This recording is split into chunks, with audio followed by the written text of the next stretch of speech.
ပါမတယောက်ခြေသွမ်းပြောင်းနေပြီလားကျွန်တော်ရှေ့ရသေးတော့လည်းကိုပါမရဲ့အခုလိုပုံစံမျိုးကိုမြင်တွေ့ခဲ့ရပူပါတယ်ဒဏ်ရာရလို့ရက်အတော်ကြာနားခဲ့ရတယ်ပြန်ကစားနိုင်တဲ့အချိန်မှာလည်းသူ့ရဲ့ပုံမှန်ခြေသွမ်းကိုပြန်လည်ရှာဖွေခဲ့ရပါတယ်ဒီလိုနဲ့ရာသီကုန်ကန်လေးမှာပါမတယောက်သူ့ရဲ့ငကိုရှိရဲတဲ့ခြေသွမ်းကိုပြန်လည်ရရှိခဲ့ပါတယ်အခုရာသီလည်းအားလုံးသိကြတဲ့အတိုင်းပါမတယောက်ဒဏ်ရာကြောင့်အတော်ကြာကြာနားယူခဲ့ရပါတယ်ပါမမရှိတဲ့အတော်တွင် Chelsea ရဲ့ရလဒ်တွေကလည်းအတော်လေးဆိုးဝါးခဲ့ပါတယ်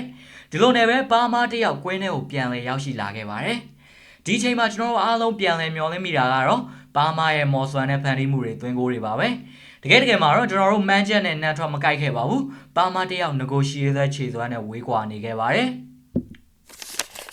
ပါမဆိုတာကျွန်တော်တို့ဖန်တွေအတွက်တော့မျှော်လင့်ချက်အကြီးမားဆုံးကစားသမားပါပဲအဲ့ဒီလိုကစားသမားမျိုးဖြစ်တဲ့အလျောက်သူ့စီကနေအကောင်းဆုံးပုံစံကိုဝယ်မျှော်လင့်မိပါတယ်လက်ရှိမှာတော့ကိုပါမဟာသူ့ရဲ့အကောင်းဆုံးပုံစံကိုပြန်ပြီးတော့ရောက်မလာသေးပါဘူးဒါဟာလက်မခံခြင်းနဲ့လက်ခံရမယ့်အမှန်တရားတစ်ခုပါပဲဒဏ်ရာပြဿနာတွေကပါမောကိုရပ်တန့်စေခဲ့ပါတယ်ညကင်းစိမ့်နဲ့ပြီးတော့ကျွန်တော်တို့ Chelsea fan တွေနဲ့ပါမောကိုဝေးကွာစေခဲ့တာကသူ့ရဲ့ဒဏ်ရာပြဿနာတွေပါပဲဒါပေမဲ့ကျွန်တော်ကတော့ယုံကြည်ပါတယ်ကျွန်တော်တို့မောင်ရီကယ်လီကိုပါမတိတ်မကြခင်အချိန်တွင်းမှာပဲကျွန်တော်တို့စီကိုအကောင်းဆုံးပုံစံနဲ့ပြန်လာမှာပါဒီလိုအကောင်းဆုံးပုံစံအကောင်းဆုံးခြေစွမ်းနဲ့ပါမကိုမြင်ရဖို့ကျွန်တော်ကတော့မစောင့်နိုင်တော့ပါဘူးစိတ်ပါဝင်စားလို့ဘောလုံးပွဲတွေတနေရာထဲမှာစော်ကစားခြင်းနဲ့ဆိုတော့ Sporky Viber Telegram ဖုန်းနံပါတ်3996898845ကိုသာဆက်သွယ်ဆောင်သားလိုက်ပါထိုင်းဘတ်ငွေနဲ့ရောမြန်မာကျပ်ငွေနဲ့ပါစိတ်ကြိုက်စော်ကစားလို့ရပါပဲဖြစ်ပါတယ်အားလုံးကိုကျေးဇူးတင်ပါတယ်ခင်ဗျာ